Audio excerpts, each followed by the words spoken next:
नमस्कार दर्शकवृन्द, सगरमाथा टेलिभिजनको एसटिभी च्याटमा म यहाँहरूलाई हार्दिक स्वागत गर्दछु। जीवराम भण्डारी आज यहाँहरू सामुन्ने उपस्थित हुनुहुन्छ डाक्टर द्वारिकानाथ ढुङ्गेल। उहाँ पूर्व प्रशासक हुनुहुन्छ, अध्येता। समग्रमा आज म उहाँसँग कर्मचारीको विषयलाई उठान गर्नेछु। नेपालमा कर्मचारीलाई एउटा स्थायी, संसारमै पनि एउटा स्थायी सरकारको रूपमा कर्मचारीलाई त्यसरी हेरिन्छ र सरकारले यो स्पष्ट 2/3 बहुमत प्राप्त सरकार छ र वामपन्थीहरूको मात्रै बहुमतको सरकार छ। बहुमत प्राप्त वामपन्थीहरूलाई मात्रै त्यस्तो पछिल्लो राजनीतिक घटनाक्रमसँग त्यस्तो देखिएको छ। तर जुन ढङ्गको कर्मचारी समायोजन अध्यादेश आयो त्यस उप कर्मचारीहरूको तीव्र आक्रोश, असन्तुष्टि र यसले वृत्ति विकासमा समस्या पैदा गर्छ। त्यसकारण हामी चाहदैनौँ, यो अध्यादेश उप हामी सहमत हुन सक्दैनौँ भनेर कर्मचारीले सामान्य प्रशासन मन्त्रालय, सिंहदरबारभित्र सामान्य प्रशासन मन्त्रालय र प्रधानमन्त्री कार्यालयमा नाराबाजी घेराउ गरे। अर्थात् कर्मचारी असन्तुष्ट छन्। कर्मचारीको सङ्ख्या बडा ठुलो सङ्ख्यामा हामी कहाँ निजामती सेवामा कार्यरत छन्। यो म सामान्य एउटा देशान्त यहाँ जो डकुमेन्ट छ त्यो म यहाँ आदरणीय हाम्रा दर्शकवृन्दलाई म सेयर गर्न चाहन्छु। केन्द्रमा अर्थात् सङ्घ सरकारमा 47,920 को सङ्ख्यामा कर्मचारीको त्यो दरबन्दी कायम भएको छ। प्रदेशमा 22,755 त्यस्तो कायम गरिएको छ भने स्थानीयमा 67,503 दरबन्दी कायम गरिएको छ। यस अन्तर्गत जे जति कर्मचारीहरू छन् यी विभिन्न ठाउँमा समायोजन हुनुपर्नेछ, त्यसका लागि आवेदनको पनि व्यवस्था गरिएको छ। तर कर्मचारी त्यसका लागि तयार छैनन्। अर्थात् अध्यादेश हामीले जुन प्रयोजनका लागि, जुन उद्देश्यका साथ, जुन शर्तमा जागिर खायौँ, सेवामा प्रवेश गऱ्यौँ, त्यसको प्रतिकूल छ भन्ने दृष्टिकोण छ। एउटा अनुभव प्राप्त व्यक्ति, एउटा अध्येता, पूर्व प्रसाद, पूर्व सचिव, तत्कालीन सरकारका पूर्व सचिवको जिम्मेवारी सम्हालिसक्नुभएका डाक्टर द्वारिकानाथ ढुङ्गेलसँग आज म यही फेरि यो कर्मचारीको समायोजन र यससँगै नेपालको राजनीतिमा, प्रशासनिक क्षेत्रमा यसले पार्ने असर, प्रभाव, यिनै विषयमा केन्द्रित गरेर कुराकानी गर्नेछु। सर्वप्रथम म उहाँलाई स्वागत गर्छु। स्वागत छ डाक्टर साहब। धन्यवाद। म अब कर्मचारीकै विषयबाट प्रारम्भ गरेँ। यहाँको अनुभव पनि र अध्ययन समग्र विषयलाई म हाम्रा लाखौँ दर्शक सामुन्ने म सेयर गर्न चाहन्छु। कर्मचारी समायोजन सम्बन्धी अध्यादेश आयो, तर कर्मचारी यसका लागि तयार यसकारण छैन, यसले हाम्रो हित र वृत्ति विकासमा पनि समस्या छ। यो अध्यादेश सरकारले यथास्थितिमा अघि बढाउनु हुँदैन। यो चाहिँ हाम्रो हित प्रतिकूल छ भन्ने दृष्टिकोण आयो। 2/3 बहुमतको सरकार छ, स्पष्ट बहुमत वामको मात्रै छ। सरकार भन्छ, अर्थात् मन्त्रीजीहरूको अर्थात् राजनीतिक वृत्त भन्छ, सरकार जे चाहन्छ, जुन म्यान्डेट हामीलाई प्राप्त छ तदनुरूप काममा जानुपर्छ। तर कर्मचारीको सिंहदरबारमा नाराबाजी, जुलुस सारा त्यो भयो। यो एउटा खतरनाक अवस्था। यसकारण मैले भने कि सरकारको पकड राम्रो ढङ्गले कतै पनि छैन भन्ने अर्थ लाग्छ। यो म एउटा सामान्य एउटा सञ्चार क्षेत्रमा काम गर्ने मानिसको हेर्ने दृष्टिकोण हो। तपाईँ के ठान्नुहुन्छ यो सिचुएसनलाई, यो अवस्थालाई कसरी हेर्नुहुन्छ? धन्यवाद। यो गम्भीर विषयको लागि तपाईँले आज आमन्त्रण गर्नुभयो। मौसम -50 को मौसम छ। अहिले त वातावरणीय परिवर्तनले गर्दा -50 पनि छ कि छैन थाहा छैन। होइन भने माछा पनि लाई चिसो लाग्ने बखतमा हामी छौँ एकातिर मौसम। तर मुलुकको समग्र स्थिति, त्यसमा कर्मचारीको स्थिति पनि पर्छ, अत्यन्त तातेको देखिन्छ। यो अहिलेको वास्तविकता हो। तपाईँले पनि त्यसलाई प्रस्तुत गर्नुभयो। अर्को कुरो, अध्यादेशको कुरा गर्नुभयो। अध्यादेशभन्दा अलिकति म तपाईँलाई इतिहास अलिकति पुरानो लैजाउँ। यो अध्यादेश भन्दा पहिले नेपाल सरकारले नै कर्मचारी समायोजन ऐन 2074 ल्याएको थियो। 74 आश्विन 29 गते त्यो लागू भएको हो। त्यसपछि यो कर्मचारी समायोजन नियमावली 2074 पनि आएको हो। त्यो 2074 साल 11-28 मा आयो। यी अन्तर्गत सरकारले काम गर्यो वा गरेन त्यो प्रश्न हामी उठाउन सक्छौँ। यी ऐनलाई अहिले प्रतिस्थापन गरेर कर्मचारी समायोजन अध्यादेश आएको छ 2075।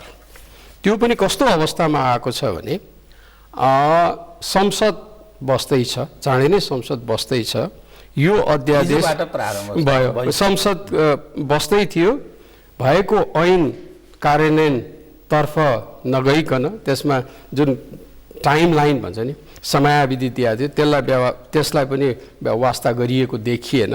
अहिले अध्यादेश आएको छ। यो अध्यादेशमा को बारेमा कर्मचारीहरू आन्दोलनमा उत्रिएका देखिन्छन् र तपाईँकै शब्दमा र मैले पनि देखेँ, सञ्चार माध्यमहरूमा देखेँ, प्रधानमन्त्री कार्यालय अघिल्तिर र सामान्य प्रशासन मन्त्रालयलाई छोडिदिउँ, प्रधानमन्त्री कार्यालय अहिलेको व्यवस्था भनेको प्रधानमन्त्रीले राज्य सञ्चालन गरेको व्यवस्था हो। सायद यति शक्तिशाली प्रधानमन्त्री मुलुकले 2015 सालको बीपी कोइराला हुनुहुन्थ्यो कि हुनुहुन्न थियो, त्यो सायद हुनुहुन्न थियो होला, जति अहिलेको प्रधानमन्त्री हुनुहुन्छ र भविष्य यस्तो किसिमको प्रधानमन्त्री आउनु होला कि नआउनु होला, प्रधानमन्त्री पद भनेको मैले आउनु होला कि नआउनु होला, किनभने तपाईँकै शब्द लिने हो र तथ्याङ्कले बताउने हो भने 2/3 सरकार छ, त्यो पनि कम्प्लिट। त्यस्तो अवस्थामा प्रधानमन्त्रीको कार्यालय अगाडि कर्मचारीहरू गएर नाराबाजी गर्छन् भने त मुलुकको शासकीय सञ्चालनको दृष्टिकोणबाट मुलुक कस्तो अवस्थामा पुगेछ भन्ने कुरा छर्लङ्ग भयो, घाम जत्तिकै छर्लङ्ग भयो। अब त्यसमा पनि अर्को एउटा पक्ष थपिदिनुपर्छ कि तपाईँले त्यसलाई ल्याउनु भएन, तर म थपिदिन चाहन्छु। त्यो के भने अहिलेको ट्रेड युनियन, कर्मचारीहरूको ट्रेड युनियनको आधिकारिक ट्रेड युनियन अहिलेकै सरकारको जुन राजनीतिक दलको सरकार छ त्यही दलसँग नजिकको ट्रेड युनियन छ। तर त्यो ट्रेड युनियनसँग छलफल गरेको थियो कि यो ल्याउनुभन्दा अगाडि भन्ने मेरो दिमागमा आएर मैले त्यसका पदाधिकारीलाई आफ्नो स्व इच्छाले फोन गरेँ र फोन गरेँ। किन मैले फोन गरेँ भने यो अध्यादेश आउने बित्तिकै 12 बुँदाको ट्रेड युनियनहरूले संयुक्त रूपमा, मलाई लाग्छ संयुक्त रूपमा जस्तो लाग्छ, 12 बुँदाको आफ्नो यो विमति जनाए।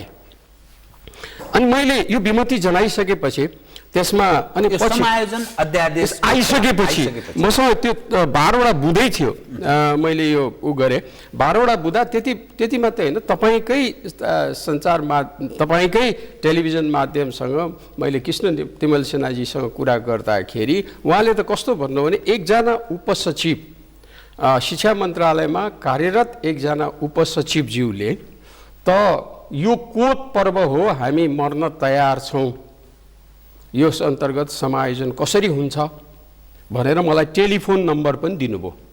उहाँको नाम हो ईश्वरी प्रसाद पोखरेल, उपसचिव हुनुहुन्छ। अनि मलाई अलि चिन्ता लाग्यो कि देशको प्रशासन कता गइरहेछ, देशको सामान्य प्रशासन मन्त्रालय कता गइरहेछ, यो त के भइरहेछ भनेर चिन्ता लागेर मैले आधिकारिक ट्रेड युनियनका पदाधिकारीसँग आफ्नो इच्छाले फोन गरेँ र सोधेँ, होइन के हो तपाईँहरूसँग त वर्तमान सरकार र वर्तमान सरकारलाई प्रतिनिधित्व गर्ने पार्टीसँग तपाईँहरूको नजिकको सम्बन्ध छ, तपाईँहरूसँग कुरा भएन? सर, कुरा भइदिएको भए त यस्तो स्थिति नै हुने थिएन नि। अनि यतिसम्म पनि शब्द प्रयोग गरियो। मलाई आश्चर्य लागेको म तपाईँ मार्फत भन्न चाहन्छु कि जुन मन्त्रालयको मन्त्री हुनुहुन्छ उहाँलाई सायद उहाँको खुट्टाभन्दा ठुलो जुत्ता लगाइयो कि भन्ने सम्म पनि भनियो।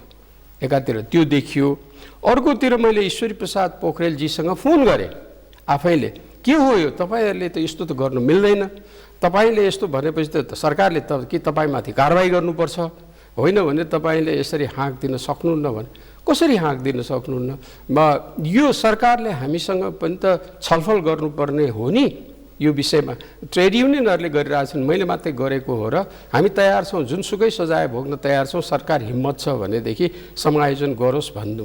हेर्नुहोस् त, एकातिर ट्रेड युनियनका पदाधिकारी चित्त बुझाइरहेको छैनन्, अर्को एकजना कर्मचारीले हाँक दिइरहेछ र उनीहरू सबै गएर कर्मचारीहरू अधिक धेरै जसो धेरै नभनौँ, उल्लेख्य सङ्ख्या पनि नभनौँ, 100 कर्मचारी गएर 100 भनौँ न, कर्मचारी गएर प्रधानमन्त्रीको कार्यालय अगाडि नाराबाजी हुन्छ, मुख्य सचिव त्यहीँ हुनुहुन्छ भने त काहीँ न काहीँ सरकार चुकेकै देखियो नि त। डाक्टर साहब, यससँग जोडिएको पूर्वतर्फ एउटा मोरङतिरको एकजना सञ्जेल, मैले नाम ठ्याक्कै बिर्सेँ, उपसचिव हुनुहुन्छ, उहाँले त कोही माइका लाल्छ खड्ग ओलीदेखि कोही छ भने आओ म चाहिँ खुल्लम खुल्ला भेट्न तयार छु, म यसरी यो जे पाए त्यही जो काम गरिरहेछ यो सरकारले यस उपर म च्यालेन्ज गर्छु भनेर पनि पत्रकार सम्मेलन सार्वजनिक रूपमा आएको छ। त्यो त समग्रमा नि 1.5 लाखभन्दा बढी निजामती सेवामा कर्मचारीहरू कार्यरत छन् नेपालमा। तर यो सरकार जुन चिज गर्न खोजिरहेको छ त्यस उपर तीव्र विमति छ निजामती सेवाका कर्मचारीहरूको। अब कहाँ अप्ठ्यारो पर्छ भने साँच्चै असहयोग कर्मचारीले गरे भने यो सरकार त चल्न सक्ने अवस्थामा छैन, राजनीति पनि एउटा सङ्कटतर्फ उन्मुख हुन सक्छ। भलै यो सरकारलाई के सुविधा छ भने प्रतिपक्ष साह्रै कमजोर भएको त्यो लाभ उसलाई प्राप्त छ, तर आगोमा यसो घिउ थपिदिने काम भन्छ नि, अरू इर्दगिर्द कुनै पक्षले राजनीति तृष्णा राख्ने पक्षले गरिदियो भने त यो सरकार त यही कारणबाट धराशायी हुने दिशातर्फ उन्मुख हुने खतरा पनि छ। अर्थात् यो सिस्टमसँग पनि जोडिएको स्थिति बन्न सक्छ। यो पक्षलाई कसरी हेरिदिने, मनन कसरी गर्ने लाग्छ? तपाईँले दुईटा ल्याउनु, एउटा यो सरकारलाई र व्यवस्थालाई नै अप्ठ्यारो पर्न सक्छ भन्ने एउटा तपाईँको बुधा रह्यो। अर्को एकजना सञ्जेलजीको उपसचिव यातायात व्यवस्था विभागको उपसचिव विराटनगरको यातायात व्यवस्था विभागको उपसचिवको सञ्जेलजीको कुरा गर्नुभयो तपाईँले। मैले त्यो जब आयो त्यो विषय आइसकेपछि मैले हेरेँ, मैले पनि त्यो सेतोपार्टी.com उहाँको पुरै भिडियो रहेछ, मैले हेरेँ। जुन किसिमबाट उहाँले बोल्नुभयो र जुन मुद्दाहरू उहाँले उठाइदिनु भयो, जे भन्नुभयो, सरकारले उहाँलाई जवाफ दिनुपर्छ। किन भने एउटा पद्धतिलाई तोड्ने काम सरकारबाट भएको देखिन्छ। भनाइको मतलब त्यहाँ जुन सरुवाको व्यवस्था छ कि मैले कतिमा 3 ठाउँमा मेरो सरुवा हो भने जस्तो लाग्छ मलाई, यदि म गलत छैन भने। त्यस्तो गर्न थाल्यो सरकारले, जथाभावी गर्न थाल्यो भने आफैले बनाएको ऐन नियम कानुन र पद्धतिलाई आफै तोड्छ भने त अर्काले तोड्यो भनेर त भन्न सरकारले बाटो पाउँदैन नि त। सरकार त्यस कारणले र जे शब्द उहाँहरूले प्रयोग गरेर हाँक दिनुभयो त्यो हाँकलाई त सामान्य प्रशासन मन्त्रालयले कि उहाँमाथि स्पष्टीकरण सोध्नु पर्यो कि नभए उहाँलाई भनेका कुरा सही हुन् भन्नु सक्नु पर्यो अब सार्वजनिक रूपमा। र त्यसैले एउटा के भने खतरा त्यसले के देख्यो भने सरकार पद्धति अनुसार कर्मचारी प्रशासनको हकमा सरकार पद्धति अनुसार चलेको छैन, चलेको देखिएन र त्यसै कारणले कर्मचारीले नै सरकारलाई हाँक दियो भन्ने दिएको देखियो। एकजना कर्मचारीले हाँक दिएको मात्रै होइन, एकातिर केही सयौं कर्मचारी प्रधानमन्त्री कार्यालय अगाडि गएर नाराबाजी गर्छन्, अर्कोतिर अर्को कर्मचारीले सरुवाको विषयलाई लिएर यो भ्रष्टाचार गर्न दिइन, मैले नदिएन र जथाभावी गर्न दिएन भनेपछि मलाई सरुवा गरियो भन्छ भने त सरकारको छविमाथि नै प्रश्न उठ्यो नि त। उहाँले अब अर्को आधार, म डाक्टर साहब यसैमा अलिकति सक्छु अनि त्यसपछि अर्कोमा जानु। आधार कस्तो दिनुभएको छ भने एक त्यो मेरो सरुवा हुने समय नै भएको थिएन, यसै त्यो ऐनको खिलाफमा यसले काम गर्यो यो सरकार। उहाँले गोकर्ण विष्ट र त्यो त्यसै मन्त्रालयको सचिव र प्रधानमन्त्रीलाई पनि उहाँले ललकार्नु भएको छ। एक नम्बर 2, मलाई किन सरुवा गर्यो भन्दा म जापान अध्ययनको म पढाउने कहाँ दुनियाँ उहाँले भन्नुभएको छ। म यति अध्ययनशील मानिस, म 40 वर्ष भयो मैले सेवा गरेको, भ्रष्टाचार गर्नबाट मैले रोकेँ, त्यस कारणले मलाई ठाडै यसरी सरुवा गरियो।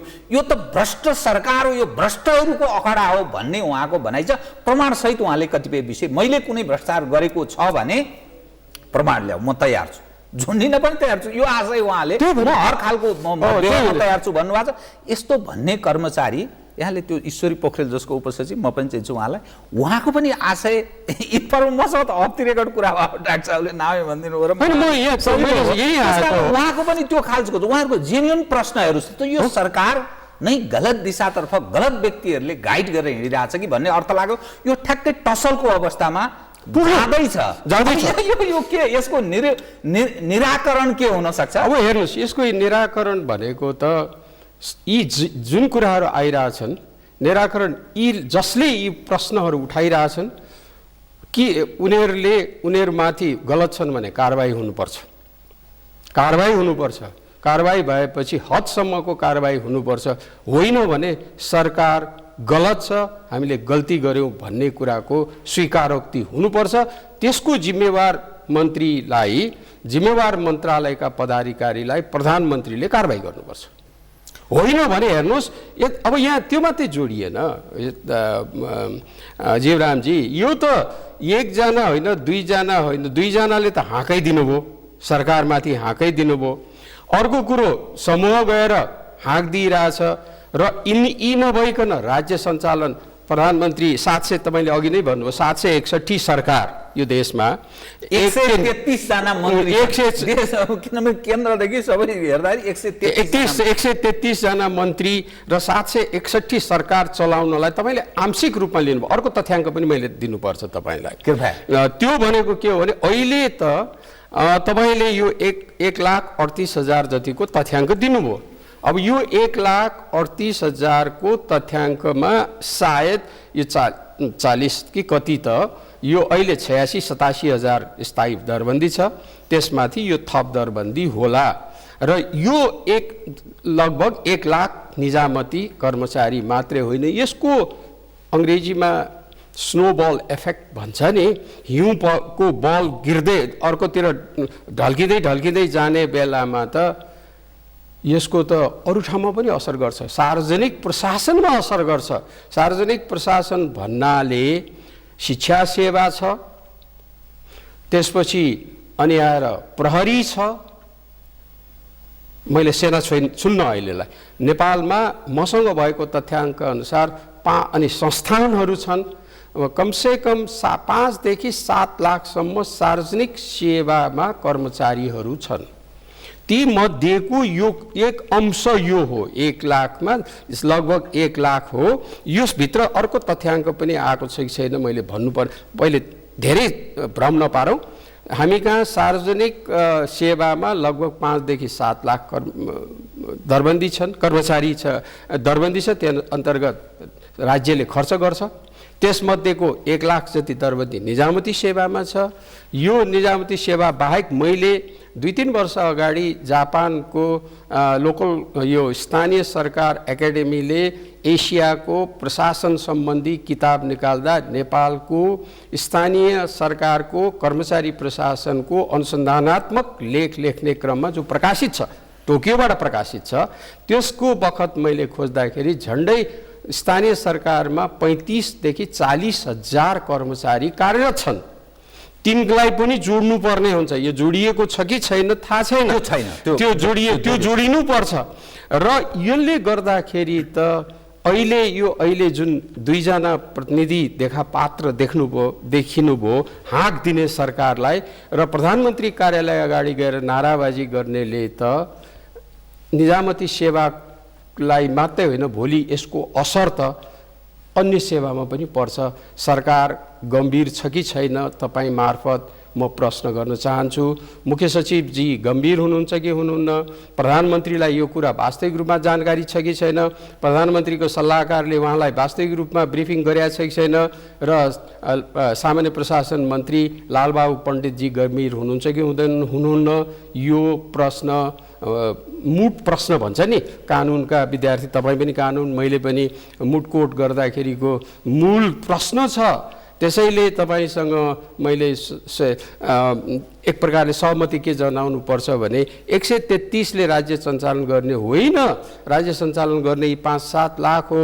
अहिले 1 लाख मध्येमा यस्तो किसिमको समस्या सृजना हुन्छ भने त्यसले भोलि त्यो अरूतिर बढ्दै गयो भने त राज्य त ठप्प हुन्छ। सब युनिफाइड एक ठाउँमा आइदिए भने त राज्य त ठप्प हुन्छ। राज्य ठप्प भएपछि हामी तपाईँ र म त अहिले खालि कर्मचारीको दृष्टिकोणले सोचिरहेछौँ, मन्त्रीको दृष्टिकोण लाग्छ। 2/3 वामपन्थी सरकारको सोच 3 करोड जनताले सेवा पाएन भने के हुन्छ?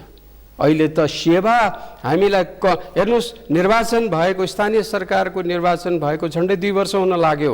अहिले यी सरकारहरू निर्वाचित भएको 1 वर्ष हुन लाग्यो। के को लागि हामीले यिनीहरूलाई निर्वाचित गरेर पठाएको? हामीलाई सेवा देऊ भनेर न हो, हाम्रा देशलाई उभो लगाइदेऊ न भनेर पठाएको हो। यस्तै किसिममा अल्बेन थाल्यो भने त कहाँ पुग्छ देश? जनउत्तरदायी लोक कल्याणकारी, जनउत्तरदायी सरकार लोक कल्याणकारी राज्यको त्यस्तो कल्पना गरिएको छ। त्यो अलिक परम्परागतै पनि छ। अहिले पछिल्लो समयमा झन् समाजवाद उन्मुख गरेर भन्ने एउटा शब्द चयन भएको छ संविधानमा। यहाँ कस्तो समस्या देख्यो भने निजामती कर्मचारी अर्थात् कर्मचारीहरू जुन ऐन अन्तर्गत सेवामा प्रवेश गरे उनीहरू आफ्नो हक र अधिकारको कुरा गर्छन्। हामी दास हौँ, जे भन्यो त्यो मान्नुपर्ने अहिलेको यस्तो उदार सिस्टममा यो दृष्टिकोण। अब जो मन्त्रीजी प्रधानमन्त्रीजीहरूको दृष्टिकोण के बनेको हुनसक्छ भने म्यान्डेट छ हामीलाई, जनताबाट हामी निर्वाचित, हामी जसरी राज्यलाई ड्राइभ गर्न चाहन्छौँ त्यसका यी सहयोगी अवयवहरू हुन्, यी संयन्त्रहरू हुन्, मारेन भने हामी फायर गर्न सक्छौँ भन्ने यस्तो दृष्टिकोणले सायद भूमिका खेलेको हुनसक्छ। कन्फ्रन्टेसनको स्थिति डाक्टर साहबले भने चाहिँ ट्रेड युनियन उहाँहरूका आफ्नै पार्टीले चलाएका ट्रेड युनियन छन्, निजामती सेवामा छन्, शिक्षकमा छन्, अरू सबैमा छन्। यसको अर्थ यो जुन शासकीय चरित्र जुन देखाइरहेछ यो सरकारले, सरसल्लाह छलफल केही हुँदो रहेछ, जबरजस्त लाग्दो रहेछ भन्ने अर्थ लाग्यो नि त यो समग्र घटना। यो हेर्नुहोस्, तपाईँले द्वन्द्वतिर गएर कुरा गर्नुभयो नि होइन, कन्फ्रन्टेसन भन्नुभयो, द्वन्द्वतिरको कुरा छ। निश्चित रूपमा अहिले जसरी देखिरहेछ कर्मचारी, निजामती कर्मचारी, म सार्वजनिक कर्मचारी भनिरहेको छैन, निजामती कर्मचारीहरूको जुन किसिमको रुख देखा परेको छ। हुन त आज बिहान मैले कुनै समाचारमा सुने समाधान भयो अरे, यिनीहरूलाई मुख्य सचिवसम्म खोल्ने बन्ने बाटो खोलियो रे भन्ने छ। त कसरी खोलियो के हो थाहा छैन। यसको समाधान के हुन सक्थ्यो भन्ने कुरामा पछि तपाईँले मलाई सोध्नुभयो भने म बताउँला। त यो द्वन्द्व निम्त्याउने काम गलत भयो भन्छु मैले। यो द्वन्द्व उहाँले प्रधान 2/3 छ, हामीसँग जनताको म्यान्डेट छ भने त यी देखिएकाहरूलाई भनौँ डेटरेन्ट पनिसमेन्ट भनिन्छ नि त, होइन त? हिम्मत छ भने त कानुनको शब्दमा डेटरेन्ट भनेको त फायरै गरिदिए भयो नि त। ल तिमी काम गर्दैनौ, तिमीहरू को हो र? राज्यको करबाट राज्यलाई करबाट आएको रकमबाट तिमीलाई दिएको हो, त्यस कारणले तिमी काम गर्दैनौ भने निकालिदिन्छौ भन्न सक्ने हिम्मत 2/3 देखाउनु पर्यो। तर त्यो हिम्मत भन्दा पनि त्यसले फेरि अब त्यसको तिनलाई फायर गरिसकेपछि के त त्यसबाट सिर्जना हुन सक्ने रियाक्सन पनि त ख्याल गर्नु पर्यो। त्यस कारणले मलाई के लागेको थियो भने यस्तो समस्या हुने बित्तिकै कमसेकम प्रधानमन्त्रीको कार्यालय, म सामान्य प्रशासन मन्त्रीलाई त्यसैमा जोडेर ल्याउँछु, प्रधानमन्त्रीको कार्यालयले यो विषय उठ्ने बित्तिकै छलफलमा ल्याउनु पर्थ्यो, विज्ञहरूलाई बोलाउनु पर्थ्यो र त्यसपछि आएर हिजो के भएको थियो यस्तो अवस्थामा कसरी समाधान गर्ने हो भन्ने छलफल गर्नुपर्ने। त्यसमा मेरो ज्ञान छैन, सरकारले छलफल र मैले आफैले पनि संस्थाहरू छ नि, यस्ता संस्थाहरू छन्, प्रशासनसँग सम्बन्धित संस्थाहरूलाई केही साथीहरूलाई मैले भने, मेसेज पठाएँ, देशको प्रशासन गलत बाटो अहिले एकदमै नराम्रो स्थितिमा जान थाले देख्दैछु मैले। द्वन्द्वमा जान लागेछ राजनीतिक नेतृत्व वर्ग र प्रशासन। यो हामीले गर्न दिनु हुँदैन, यसमा हामीले आवाज उठाउनुपर्छ भनेर त्रिभुवन विश्वविद्यालय र जनप्रशासन सङ्घलाई मैले मेसेज पठाएको छु। मैले भनेको छु उसलाई ट्रेड युनियनकाहरूलाई तिमीहरू छलफल गर बाबा। मैले ईश्वरीजीलाई त गरिनँ, ईश्वरीजी एकदम आफ्नै दृढमा हुनुहुन्छ। मैले ट्रेड युनियनलाई त भने तिमी छलफल गर्नु पर्यो, छलफल गरेनौ भने गर्दैनन् त के गर्ने भनेपछि त यो त दुईटा अडान लिएर बसेपछि त यसले त राम्रो गर्दैनन् र यसमा समस्या कहाँनिर देखा पर्यो जस्तो मलाई लाग्छ भने अब दोष कहाँबाट? किनभने कर्मचारीको एक खाले कुरा छ, सरकार छ, यो के कसरी कहाँबाट आयो? होइन, यो दोष मलाई लाग्छ। अब दोषतिर जाने भन्नुभन्दा यो जुन पहिले त जुन ऐन आएको थियो, यो समायोजन ऐन थियो, त्यो अनुसार छलफल गरेर अघि बढाएको भए हुने थियो, त्यसलाई ल्याप्स हुन दिइयो र अहिले अध्यादेश जुन किसिमको जारी गरियो त्यसमा पनि विश्वासमा नलिया जस्तो देखियो। आधिकारिक ट्रेड युनियन त छ त होइन, आधिकारिक ट्रेड युनियन त राज्यले स्वीकार गरे आधिकारिक ट्रेड युनियन छ भने आधिकारिक ट्रेड युनियन र अन्य ट्रेड युनियनसँग बसेर छलफल गरेर त्यति नभए पनि कमसेकम विज्ञहरूलाई एउटा अलिकति ठुलो भेलामा छलफल गराएको भए राज्य सरकारलाई सहिलो त हुन्थ्यो नि त। त्यहाँनिर सरकार मलाई लाग्छ चुक्यो र सरकारले के ठान्यो भने सरकार भन्दा नि कसलाई भन्ने यो विषय प्रधानमन्त्रीलाई थाहा छ कि छैन मलाई शङ्का लाग्छ। यो विषय सामान्य प्रशासन मन्त्रीले हल्का रूपमा लिइरहेछन् कि उनलाई थाहा छ कि छैन थाहा छैन। कसले नै यो विषय यसरी उठाइदियो गाह्रो छ। मलाई लाग्छ यो सिंहदरबारभित्र नै यो हेलचियाक्र्याइको कारणबाट यी समस्या उत्पन्न भएको हो जस्तो मलाई लाग्छ। त्यसकारणले मैले अर्को तपाईँकै च्यानलमा एकचोटि भनेको थिएँ यो अध्यादेशकै बारेमा यो माखे जालोमा फस्यो, यसले समस्या सृजना गर्छ भन्दै हो। म अलिकति विगत कोट्याउन चाहन्छु जुन यसमा मलाई एउटा सानो भनिदिनुहुन्छ। अब यो कहाँनिर गएर गल्ती भयो जस्तो लाग्छ मलाई भने मेरो विचारमा मसँग तर्क वितर्क हुन सक्छ। अहिलेका कर्मचारी सार्वजनिक निजामती मात्रै कुरा गरौँ है, अरूको निजामती सेवाका कर्मचारीहरू निजामती सेवा ऐन 2049, निजामती सेवा नियमावली 2050 र स्वास्थ्य सम्बन्धी नियमावली ऐन र नियमावलीबाट सञ्चालित छन्। र यो भएको पनि के भएको थियो भने म तपाईँलाई अलिकति इतिहासमा बताइदिन्छु। गर्नु के पर्थ्यो यहाँनिर भने 2049 सालमा जब 2021 सालको 49 सालमा निजामती सेवा ऐन बन्ने बखतमा 2021 सालको निजामती सेवा नियमावली अनुसार चलेको निजामती सेवालाई 47 सालको संविधान अनुसार अब ऐनबाट व्यवस्थित हुने भनेपछि अब त्यो नियमावलीले चलाउन नपाउने भयो र नयाँ ऐन बनाउनु पर्यो। त्यसमा हामी संलग्न थियौँ। म ऐनमा भन्दा पनि नियमावलीमा बढी संलग्न थिएँ। विगतको प्र्याक्टिस त्यो मन्त्री परिषदको उपसमितिमै बसेर मैले छलफल गरेर भाग लिएको छु र मेरा अग्रजहरूले ऐन बनाउनेमा काम गरेकै हुन्। गोरक्षबहादुर नुचे प्रधान, अच्युत बहादुर राजभण्डारी जस्ताहरू र अन्यहरूले पनि गरेका हुन् भने मैले नियमावलीमा काम गरेको हुँ। त्यो बेला हामीले के एउटा के उठाएको थियो भने र जहिले पनि यो परम्परा छ कि जुन बखतमा जुन ऐन अन्तर्गत कानुन अन्तर्गत तपाईँ सेवामा प्रवेश गर्नुभएको छ त्यो रहुन्जेल त्यही अन्तर्गत त्यही सुविधालाई खारेज गर्न पाइँदैन भन्ने छ। त्यस कारणले जब 58 वर्षमा उ गरियो नि, 58 वर्षमा अवकाश दिने भयो, त्यस बेला 21 साल अन्तर्गत 21 निजामती सेवा नियमावली 2021 अन्तर्गत जति नियुक्त भएका छन् तिनीहरूको सेवा अवधि गणनाको लागि 60 नै हुने भनेर राखिदिएको छ। बुझ्नु भएन के भनेपछि यसमा पनि अहिले यी जो कर्मचारीहरू थिए समायोजन योजनको लागि यिनीहरूलाई 2049 कै शर्त अनुसार गरिदिएको भए आज यो झमेला हुने थिएन। एकातिर हेर्नुहोस् कस्तो समाधान चाहिँ त्यसरी हुन सक्छ र त्यो अन्तर्गत अहिले पुल दरबन्दीमा पठाइदिने स्थानीयमा प्रदेशमा र केन्द्रमा पुल दरबन्दी उनीहरूलाई खटनपटन गरिदिने, उनीहरूलाई पुल दरबन्दीमा राखेर जब पद खाली हुँदै जान्छ नि सरकारले के हो भने संविधानको पनि समस्या छ क्या यहाँ। संविधानले 3 तहको त मैले अर्कोतिर लगाएको छैन तर म त्यसरी आइरहेको छु। त्यो संविधानले 3 तहको सरकार स्वीकार गरिदियो। तीन तहको सरकार भएपछि सरकारले आफ्नो कर्मचारी भर्ना गर्न त पाउनु पर्यो, त्यो त गर्छ।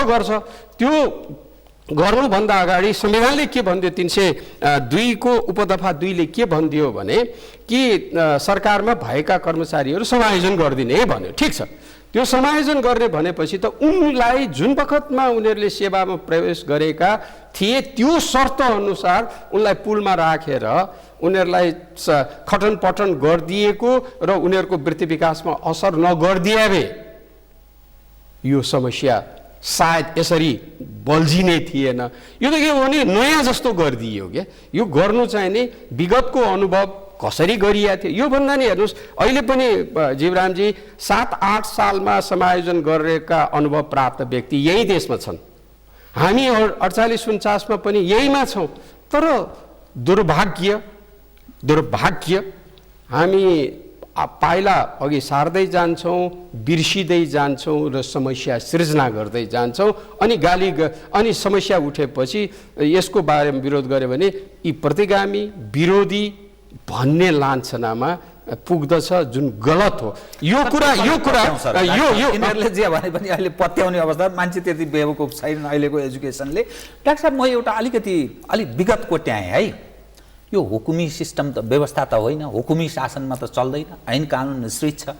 अनि विगतमा यही कर्मचारी जसलाई सिस्टम भत्काउनका लागि, आफ्नो अनुकूल अवस्था सिर्जना गर्नका लागि प्रेरित गर्ने यही शासकहरू अहिले म कर्मचारीको एङ्गलबाट विषय उठान गरेको छु। कर्मचारीले आफ्नो हकित, वृत्ति विकास र जुन सेवाको विषय छ, जो लालन पालन, छोराछोरी, परिवारजनको सुविधासँग पनि सम्बन्धित छ, त उनीहरूको विषयलाई चाहिँ सम्बोधन गर्नु नपर्ने, यो जबरजस्त लादिदिन मिल्छ। हिजोका दिनमा भड्काउन चाहिँ प्रयोग गरिदिने, अनि अहिले त्यो ट्रेड युनियन अनि तिनै कर्मचारीको विषयलाई सम्बोधन गर्नु नपर्ने। तपाईँले कस्तो प्रश्न गर्नु, मैले दिएको जवाफको प्रति प्रश्न त्यसैलाई समर्थन गरेर प्रश्न गर्दै हुनुहुन्छ। किनभने म त्यो विषयमा जान्न। म जुन बखतमा कालो पट्टी लगाएर 48 सालको घटनामा कुनै दिन तपाईँले बोलाउनु भएछ भने त्यो कर्मचारी आन्दोलनको विस्तृत विषयमा आँखो देखाहाल बताउन सक्छु र त्यसमा म माथि गरिएको शङ्काको पनि, मेरा हाकिमहरूले शङ्का गरिएको कुरा पनि बताउँला, त्यसमा म जान्न। अब यी सब कुरा भन्दा पनि मूलत तपाईँले र मैले उठाइदिनु पर्ने विषय भनेको दुईटा मूल मुद्दाहरू हो।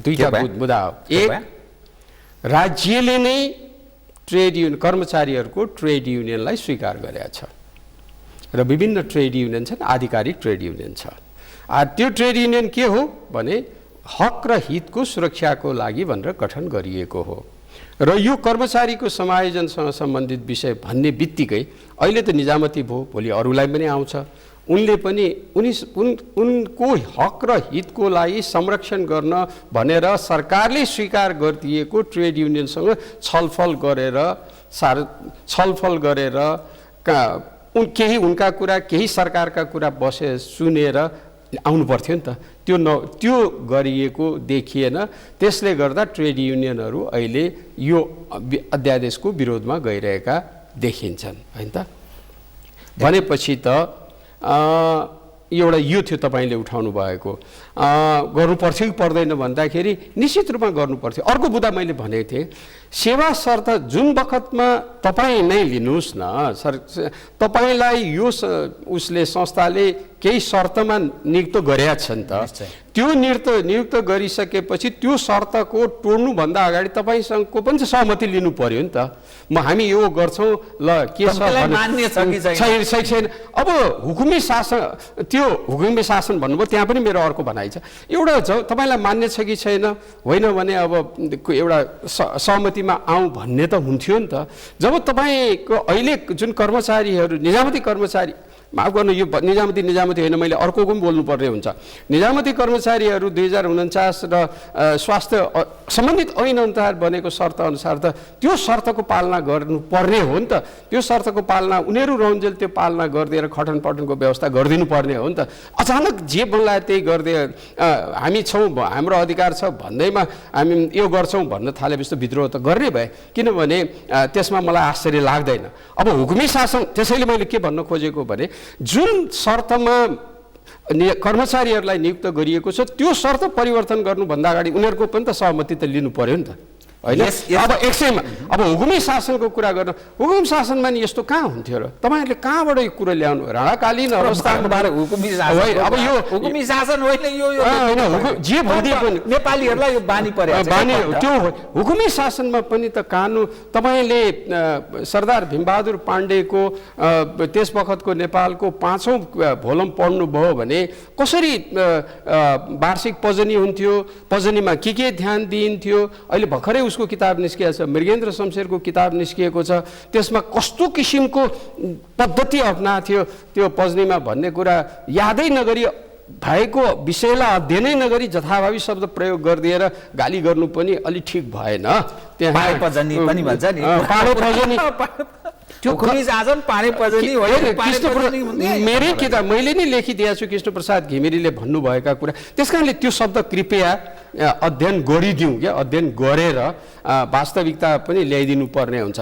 त्यसैले हुकुमी शासन त अहिले हुँदै होइन, अहिले त लोकतान्त्रिक शासन छ भने लोकतान्त्रिक शासनले आफूले स्वीकार गरेको ट्रेड युनियनहरूलाई गर्नुपर्ने हुन्छ। त्यति मात्रै। अब हेर्नुहोस् फेरि ट्रेड युनियन नभनौँ, यहाँ त स्थानीय सरकारमा तपाईँले 67,503 भन्नुभयो नि, मलाई त अब डर के लाग्न थालेको छ भने उठाइसकेको सुनेको छु मैले झन्डै 35-40,000 तत्कालीन अवस्थाका स्थानीय सरकारमा काम गरेका कर्मचारीहरू छन्। तिनीहरू विभिन्न सरकारी अनुदानमा विभिन्न परियोजनामा स्थानीय सरकारले आफैले नियुक्त गरेका झन्डै 30-40,000 मेरो 35 को मेरो फिगर छ, नगरपालिका समेत गर्दा 40 कति आउँछ। तिनीहरूको आफ्नै ट्रेड युनियन छ, उनीहरूको आफ्नै संस्था छ। उनीहरूले अस्ति भनिसके गाउँपालिका सचिव महासङ्घी के भन्ने छ, जिल्ला के भन्ने छ, तिनीहरूले पनि उठाउँछन्। अब हेर्नुहोस् होइन, ट्रेड युनियन भनेपछि अधिकार प्रदान गरेपछि कर्मचारी तहमा समेत गरेपछि त्यसको कारण त्यसको विषयलाई सुनिनु पर्छ नै, त्यो किनभने स्वाभाविक हो। किनकि दिनै हुँदैन कि सुन्नुपर्छ, त्यो स्वाभाविक हो। त्यसमा मैले अर्को थपेँ शर्त पनि, जुन शर्तमा तपाईँले कसैलाई नियुक्त गरेका छ भने एक पक्षीय रूपमा त्यो शर्त तोड्नु पनि पाइँदैन। डाक्टर साहब, म अलिकति अर्को विषय उठान गर्छु। यो सरकार विकल्पको रूपमा आएको सरकार, जनताले पत्याएको त्यस्तो जनमत त्यस्तो छ। तर समस्या कहाँ रह्यो भने यो सरकार जो काम गर्न खोजिरहन्छ एकपछि अर्को यसलाई असफलता डे टु डे हात लागिरहेको छ। अर्थात् के कारण हो त्यो बुझ्न सकिएन। उदाहरणका लागि गृहमन्त्रीजीले एउटा प्रयत्न गर्नुभयो यातायात क्षेत्र सिन्डिकेट तोड्ने, त्यसबाट ब्याक हुने स्थितिमा उहाँ प्रवेश गर्नुभयो। ठेकेदारहरूको प्रकरणमा उहाँ ब्याक हुनुभयो। अब फेरि यो लेटेस्ट घटना आयो, दिगम्बर झालाई नियुक्त गर्यो, दिगम्बर झालाई बाहिर हुनु पर्ने, अर्थात् उहाँले राजीनामा। अर्को एउटा अर्को थपिदिउँ, अहिले अस्ट्रेलियाको लागि नियुक्त राजदूतको मुद्दा पनि चलिरहेको छ। अर्थात् यस्तो अवस्थामा यो शासक प्रशासकहरू प्रवेश गरिरहेका छन्। प्रशासक नबन्नुहोस् है, प्रशासनिक क्षेत्र उप प्रश्न छ नि, प्रश्न उठ्यो भने त्यो मेरो साथी श्रम सचिवको बारेमा एकजना त्यो प्रशासन भन्न त एज अ होलमा त्यो काहीँ न काहीँ उनीहरूको मेल खाएको विषय हुन सक्छ नि त। शासक र प्रशासकहरू मिलेर त सबै ऐन कानुन बनाएको अनि यो समस्या सिर्जना भएको हुन सक्छ नि। मैले यस कारणले यो विषयलाई जोडेको। त किन यो सरकार 2/3 बहुमत प्राप्त छ, यत्रो ठुलो परिवर्तनको विषयसहित यो आएको सरकार छ, तर असफल असफल असफल। प्रमुख प्रतिपक्ष चाहिँ फेरि कहाँ छ पत्तो छैन है, त्यो विषय पनि छ। कृपया जीवरामजी, तपाईँसँगै मैले कुरा गरेका थिएँ कि सायद यो सरकार गठन हुने बखतमा तपाईँले मलाई बोलाउनु भएको थियो। मैले त्यो बेला के भनेको थिएँ भने धेरै लामो अवधिसम्म हामी राजनीतिक अस्थिरतामा रह्यौँ। भर्खर यो 2/3 आएको छ। केपी शर्मा ओलीजीले जुन किसिमको अडान देखाउनु भयो, केही हुन्छ कि भन्दाखेरि अहिले म यसो मैले त्यो कुरालाई म यो देशको राजनीति र यो देशका राजनीतिलाई नबुझ्ने नै परेछु कि जस्तो पो आफूलाई लाग्न थालेको छ। त अहिले त म कस्तो देख्न थालेँ भने 2/3 सरकारको अन्तर्गत मुलुक अराजक, अस्तव्यस्त, झन्झन भ्रष्टाचार बढेको र यो उत्तरदायी सरकार भन्दा पनि यो केही कसैले कसैको हितमा चलायमान भएको सरकार हो कि जस्तो पो देख्न थालेको छु मैले त अहिले। मलाई बडो दुःख लागेको छ। अब यो स्थिति भएपछि अब अर्को के त? हेर्नुहोस् त, हामीले हेर्नुहोस्, तपाईँले त मलाई गाली गर्नु सक्नुहुन्छ पञ्चायती, अब पञ्चायतलाई गाली गऱ्यौँ, पञ्चायत भएन भनेर हामीले बहुदल ल्यायौँ, बहुदलमा राज्य चल्छ, अब खुला भयो, देश राम्रो गतिमा जाला, त्यो पनि भएन। हामीले, म त लोकतन्त्र प्रयोग गर्दिनँ, प्रजातन्त्रै भन्छु, तर अहिले तपाईँहरू लोकतन्त्र चलाउनुहुन्छ। यत्रो लोकतन्त्रको भएको नि यत्रो भयो, हामीसँग 2/3 सरकार बहुमतको सरकार छ। हामीले यस्तो स्थितिमा राज्य त राम्रो चल्नु पर्नेमा झन् अस्तव्यस्त। यहाँ त एउटा राजा फालेर कतिवटा राजनाथ सिर्जना गऱ्यौँ। र अहिले तपाईँले हेर्नुहोस्, उदाहरण दिन्छु, प्रधानमन्त्रीजीले हिजो खबर छापछाप्ती आयो, प्रधानमन्त्रीजीले मन्त्रीहरूको मूल्याङ्कन गर्नुभयो है। त्यो त पाई चार्टमै देखियो नि त। त्यो पाई चार्टमा देखिएका मन्त्रीहरू जसको 50% भन्दा कम छ भने त उहाँले अब त्यो त्यही हामीलाई देखाउनलाई मात्रै गर्नुभयो कि ती माथि कारबाही गर्नुहुन्छ त? भनेपछि त बडो के यो, अब यसलाई यसरी हेरौँ न, सायद नेपालको यो नेपाली हामीलाई भनिने आह्वान कहिले नसिद्धिने भयो कि जस्तो, यो देशलाई सतीले सरापेको देश भन्ने चलन भयो नि। सायद यो कहिले यो सतीको शराबबाट हामी मुक्त हुन्छौँ। मलाई त अब अलिकति मैले यो प्रश्नको जवाफ ल तपाईँले मलाई दिनुहोस्। निराशा सर्वत्र। डाक्टर साहब, तर म निराशा भनेर अब के गर्नु भने, म बोली त रहेको छु नि त है, मैले बोलिरहेको त छु, जे देखेको कुरो बोल्न त पाइरहेको छु, त्यति त त्यसमा त म आशावादी भएँ। तर लौ न, तपाईँ नै भनिदिनु न, सतीको शराबबाट यो देश कहिले निस्किने? डाक्टर साहब, म कार्यक्रमको ठिक अन्त्यमा आएँ कि तपाईँको अनुभव सेयर गरिदिनुहोस् न। 761 वटा सरकार, केन्द्र, प्रदेश अनि स्थानीय सरकार, सबैलाई जो गाउँपालिका नगरपालिका सबैलाई सरकार, सबै अधिकार सम्पन्न, सबैलाई एउटा ठुटे झन्डा, सबै जे मोटर सबैले जे पाइन्छ त्यो ग्रहण गर्न, मोटरसाइकल साधन स्रोत हाम्रो केही छैन। 133 जना मन्त्रीजीहरू हुनुहुँदो। तपाईँसँग कुरा गर्नु पूर्व मैले यसो रेकर्ड लगत हेरेको थिएँ, त्यो अनुसार 133 जना मन्त्रीजी हुनुहुँदो रहेछ। कर्मचारीको समायोजनको यो अवस्था छ। सारा जुन एउटा सरकार ठिक मार्गमा गएन भने प्रमुख प्रतिपक्षले ठिक मार्गमा ल्याउनलाई उसले काम गर्नुपर्छ भनेर भनिन्छ। प्रमुख प्रतिपक्ष आफ्नै लफडामा फसेको छ। छिमेकी देशहरूसँगको जो सम्बन्धको कुरा गर्दा कहिले होली वाइनको कुरा आउँछ, कहिले के कुरा आउँछ, छिमेकीहरू पनि बडा आउँछ, के गर्न लाग्यो यो सरकारले, के हो यो कम्युनिस्टको सरकार, कहिले के भन्छ यस्तो कुरा। आन्तरिक जो समाजमा जुन हाम्रो सहृदयता अर्थात् भातृत्व प्रेमको जो कुरा थियो, धर्मनिरपेक्ष भनिएको छ, एकले अर्कालाई कतै न कतै निषेध गर्ने भावनाबाट गाइडेड छ। यो समग्र जो तस्बिर देखिएको छ, हामी थेगी खान सक्ने, थेगी नै मैले, किनभने 133 मन्त्रीजीहरू हुनुहुन्छ, यत्रो ठुलो सङ्ख्यामा कर्मचारीको छ, सरकार 761 वटा छ, छिमेकी देशको सम्बन्ध, प्रमुख प्रतिपक्षको भूमिकाहीन प्रमुख प्रतिपक्ष, यो समग्र यो थेगिने दिशातर्फ उन्मुख छ कि अथवा हामी ठुलो विद्रोहको एउटा पूर्व सन्ध्यामा त्यो आधी आउनु पूर्वको एउटा सन्नाटा भन्छ नि, शून्यता, त्यो अवस्थामा छौँ? के अवस्थामा छौँ भन्नु? म भनिदिन्छु तपाईँ, मलाई हेरिरहनु हुने वर्तमान नेपाली कम्युनिस्ट पार्टीका सदस्यहरू र उहाँका समर्थकहरूले यो फटा बदमास, यसले कुनै पनि राम्रो देखेन भन्नुहुन्छ होला। नेपाली काङ्ग्रेस दुःख लाग्छ मलाई, एउटा लामो इतिहास बोकेको पार्टी कहाँ छ, के छ र आन्तरिक द्वन्द्वमा बसेर एउटा भूमिका पनि खेल्न सक्दैन, अरू पार्टीको कुरै छोडिदियो। देश यही जुन किसिममा अघि बढिरहेछ, देश अर्को भड्खालोमा फस्दैछ र देश अर्को र भड्खालोमा फस्दै जान लागेको मैले देखेको छु र राम्रो स्थिति छैन। र यो यस्तो स्थितिमा विदेशीहरूको चलखेल, विदेशीहरूले हामी यहाँ फेरि उनको आफ्नो चलखेल पनि बढ्दो स्थितिमा देखा परिरहेको छ।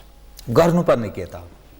के भन् तपाईँ होइन यति लामो कुरा गऱ्यौँ, तपाईँले अरूसँग कुरा गर्नु सबैले भनिराख्नु भएको छ, एबा विवेक प्रयोग गर, भए कहाँ कमजोरी हो आत्मालोचना गर, समीक्षा गर, भएको ज्ञानको प्रयोग गर भन्ने हो। अब ठेक्छ कि ठेक्दैन संहिताको कुरामा तपाईँकै तथ्याङ्क, तपाईँले अहिले निजामती कर्मचारीमा केन्द्रमा 47,920 रहने भएर भन्नुभयो, 67,503 स्थानीयमा रहने भन्नुभयो, प्रदेशमा 22,000 त 22,000 कर्मचारी खाली जागिर खाना लागि पो रहे। यो प्रदेशलाई मन्त्रीहरूलाई र छ है बनाउन आइरहेछ। त्यसले के देखाउँछ भने प्रदेश अङ्ग्रेजीमा भन्छ रिडन्डेन्टै देख्दैछु। हुनुपर्ने यो देशले बलियो स्थानीय सरकार र केन्द्रीय सरकार र अनि मुलुक चलाइदिनु पर्यो। राजनीतिक दलहरूले चलाएको सङ्केत देखिएन र मुलुक एउटा दुर्घटनातर्फ बढिरहेको देखिन्छ।